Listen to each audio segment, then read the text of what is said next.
कर्नाटक में जारी हिजाब विवाद को लेकर हाईकोर्ट में लगातार तीसरे दिन सुनवाई हुई।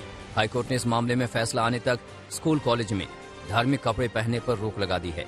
कोर्ट ने कहा, हम जल्द से जल्द फैसला सुनाएंगे, लेकिन शांति कायम करना जरूरी है। कोर्ट इस मामले में सोमवार को अगली सुनवाई करेगा। लखीमपुर केस में केंद्रीय मंत्री अजय मिश्रा टेनी के बेटे आशीष को जमानत मिल गई है।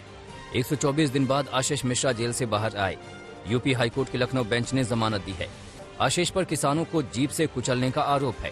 आशीष को 9 अक्टूबर को गिरफ्तार किया गया था, वो तब से जेल में है। सुप्रीम कोर्ट ने भगौड़े शराब कारोबारी विजय माल्या के खिलाफ अवमानना के मामले की सुनवाई को 24 फरवरी के लिए स्थगित कर दिया। माल्या को व्यक्तिगत रूप से या वकील के जरिए अदालत में पेश होने के अंतिम मौके के रूप में 2 हफ्ते का समय दिया गया है। शीर्ष अदालत ने कहा है कि अगर विजय माल्या ऐसा करने में विफल रहता है तो अदालत मामले का तार्किक निष्कर्ष निकालेगी। विजय माल्या फिलहाल ब्रिटेन की राजधानी लंदन में रह रहा है। हरियाणा में बीजेपी के सहयोगी जननायक जनता पार्टी के अध्यक्ष अजय सिंह चौटाला तिहाड़ जेल से रिहा हो गए हैं। चौटाला को जेबीटी शिक्षक भर्ती घोटाले में पूर्व मुख्यमंत्री और अपने पिता ओम प्रकाश चौटाला के साथ 2013 में सजा मिली थी। उनकी सजा जनवरी 2023 में पूरी होनी थी, लेकिन 60 साल से अधिक उम्र होने के कारण उन्हें सजा में छूट दी गई है।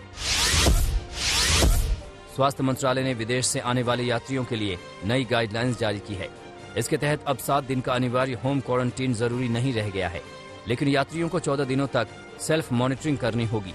गाइडलाइंस के सभी नियम 14 फरवरी से लागू हो जाएंगे। इसके अलावा उन्हें आरोग्य सेतु ऐप में रजिस्टर होना होगा।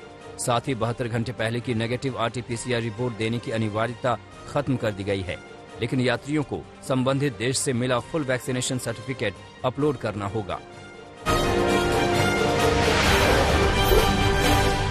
गुरुग्राम की हाई राइज सोसाइटी में खौफनाक हादसा हो गया। छठी मंजिल के एक फ्लैट में रेनोवेशन के काम के दौरान ड्राइंग रूम की फर्श भरभरा कर नीचे गिर गई। इसके बाद एक एक करके ग्राउंड फ्लोर तक के सभी फ्लैट क्षतिग्रस्त हो गए। इन फ्लैट में रहने वाले कुछ लोग मलबे की चपेट में आ गए। रेस्क्यू टीमों ने मलबे से एक शव बाहर निकाला है, जबकि कुछ लोगों के अभी भी फंसे होने की आशंका है। NDRF की टीमें और डॉग स्क्वाड मौके पर मौजूद हैं। सोसाइटी के लोगों ने बिल्डर पर घटिया निर्माण का आरोप लगाया है। सोनीपत में तेज रफ्तार कार नहर में गिरने से 3 लोगों की डूबकर मौत हो गई। कार में 4 लोग सवार थे। एक शख्स को सुरक्षित बचा लिया गया है। चारों लोग एक शादी समारोह से लौट रहे थे। इसी दौरान यह हादसा हो गया। असम के उदलगुड़ी में 3 मजदूरों की करंट लगने से मौत हो गई। भूटान बॉर्डर पर पुल का निर्माण कार्य चल रहा था। तीनों मजदूर वहीं पर काम कर रहे थे। इसी दौरान यह हादसा हुआ। असम के कोकराझार में पुलिस ने करोड़ों रुपए की ड्रग्स को आग के हवाले कर दिया।